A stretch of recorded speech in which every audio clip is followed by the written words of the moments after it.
Think high taxes don't drive away jobs? You might want to look at what's happening to thousands of Wall Street jobs reportedly fleeing New York City taxes, and thousands of former residents of Maryland, well, they're doing the same thing, moving next door to live in Virginia, where taxes are lower. So is this proof that D.C. needs to cut taxes to create jobs in all of the United States? Hi, everybody. I'm David Asman. Welcome to Forbes on Fox. Let's go in focus with Mr. Steve Forbes himself, Victoria Barrett, Rick Unger, John Tamny, and Mark Tatge. Well, Steve, the jobs number that came out yesterday was pathetic. Could tax cuts get us moving in the right direction again? David, every time we have substantial reduction in tax rates, it works. And the time we've had high tax rates, like the 1930s, 1970s, we stagnated. John Kennedy understood it. Ronald Reagan understood it. I don't know why we have to learn the lesson again. The bottom line is, when you raise the price of good things like productive work, risk-taking success, you get less of them. Lower the price, you get more of them. Mark Tatge, if it works in states, maybe we should do it for the whole United States. Well, David, we've been lowering taxes for about the last 20 years, and there is no real relationship between tax rates and job creation. I urge any of my colleagues here to show me a study that conclusively shows that lower tax rates spur job growth. Jobs are directly related to labor costs, and that's what's happening in New York City.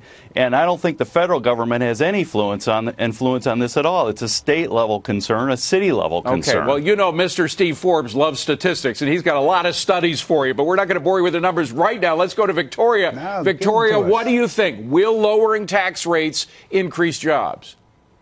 In this environment, I think it absolutely would. It sends the signal that Washington is getting serious about cutting its own budget and expecting less out of our pockets. That would absolutely encourage job growth. And Mark, you know, come to California. We've got booming industries here, but we also have a very high tax rate and a very high unemployment rate. It doesn't make sense. California unemployment rate should not be higher than the national average, but it is, because this is a very expensive state to do business in. So companies, including a lot of the tech companies I talk to every day, are moving jobs to other states where the tax rates is lower. All right. Well, bucking the trend, at least for New York, is our own Rick Unger, who is actually going to be moving to New York pretty soon. We look forward to it. We look forward to it. But, Rick, you know what you got coming? You got state and city income taxes way up. You got property taxes up, mass transit taxes, tolls are up, sales taxes, sin taxes.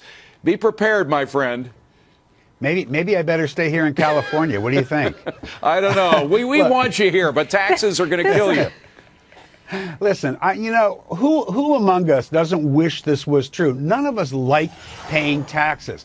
But the simple truth is, if you look, as Mark pointed out, there just doesn't appear to be a correlation. If there was, why did we have more employment during the Clinton years when the taxes were higher, less employment following the Bush tax cuts? I wish it were true. It doesn't seem to be. I'll add one thing to Mark said. He pointed out that labor costs play a major role, as they do in employment, but there's something that plays a larger role, and that is consumer demand. If people don't want to buy it, you can have nothing but money in the bank. If you're a company, you're not going to spend it on jobs if people aren't buying your product. Unfortunately, that's where we have to solve the problem. John Tamny, is there a connection between tax rates and jobs?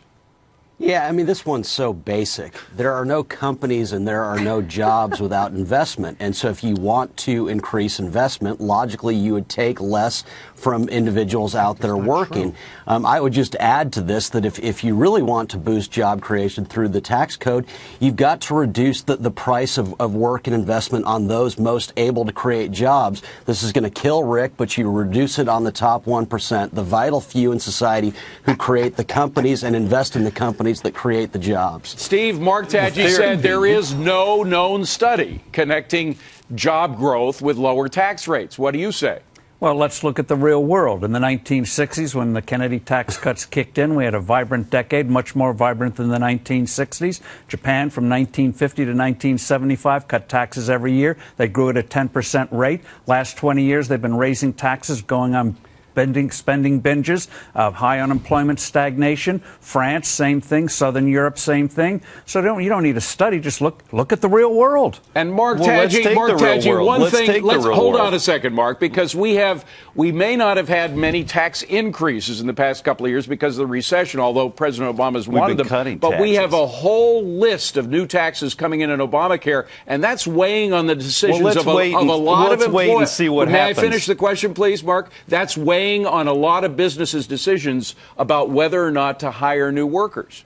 And let's take the real world. Let's look at Vicky's example of San Francisco. It's booming. Vacancy rates are down, and people are hiring like crazy in a tech boom in a high-tax environment. People are not saying, I'm not going to move my business to San Francisco, or I'm not going to do business here because of tax rates. Taxes do not influence what's happening in San Francisco right now. So go ahead, Vicky. Just total poppycock. Okay, go ahead, Vicky. It's a two-tier economy here, Mark. On the tech side, that's absolutely true. There's a lot of venture money slushing into startups. But when you talk to small business owners here, or folks who are trying to expand their small businesses, they are not hiring because of the incredibly high tax. I mean, San Francisco local taxes are nuts, and the cost of hiring every new employee is simply too high for them, so they're not hiring. And John Tamny, there is a net exodus out of California, and a lot of the companies that are leaving California say it's because of the high tax rates. Yeah, I think so. I think what we're not considering is the unseen here. We can talk about the companies and jobs being created in California, and it's beautiful, but what's unknown or unseen is how many other Facebooks and Intels and YouTubes would be created absent this kind of this tax environment that takes too much from the productive. Rick Unger, don't you think that a lot of businesses, because I talk to a lot of businesses, particularly small and medium-sized ones, the backbone of the economy, are holding off on hiring because they're worried about all those tax increases coming through Obamacare and what happens in January 2013? Well, actually, it's interesting, and it kind of goes to John's point that he made earlier, where he said that, it's obvious if you put money in their pockets, they'll invest. It's not obvious, and it's not always true. There are trillions of dollars sitting on the books of these companies, and they're not investing. Now, to your question, David, there is some truth there, and we've recently seen a study that backs it up. Mm-hmm. There is something to show that people may be hanging back to see what happens in the election. But when you look at what the reason is, it doesn't appear to be about taxes. Could there be some influence in terms of Obamacare? Interestingly, not on the small companies that you've referenced, not the 50 and below employees, but it looks like it's having some influence on the larger companies. Well, but let's talk about the smaller companies. And I think we all agree that is the backbone of America. Steve, a lot of those smaller companies have people at minimum wage. These are people that don't normally have insurance. With the Obamacare taxes online, these smaller companies could get killed by this. Yes, I've talked to a number of restaurateurs, and they'll tell you if this thing goes in, having to add $2,000 or $3,000 to the cost of an employee, they're going to cut back or go out of business. And so in the real world, when you add burdens to people, they end up doing less. And again, we went through this in the 30s. We did in the 1970s. We're doing it again today. And little countries that kept their tax rates down, they're growing. Mark, well, Rick, hold on a second. Rick Unger, I think you asked which one. I'll give you a name. Zane Tankel owns more Applebee's in New York than any particular restaurateur. He'll tell you he has 3 projects waiting online before January 2013. If, in fact, taxes go up, he's not going to be starting these new projects. Couple quick things on that. There are some specific issues as it pertains to restaurateurs when they are large chains like what you just cited. Applebee's. But bear in mind that most restaurateurs are not large chains, and most restaurateurs do not give health care benefits to their employees. Well, they'll have to after Obamacare and the new tax. That's the point. Bottom line. Okay, guys, we gotta leave it. We gotta move on. We have literally run out of time. Coming up next.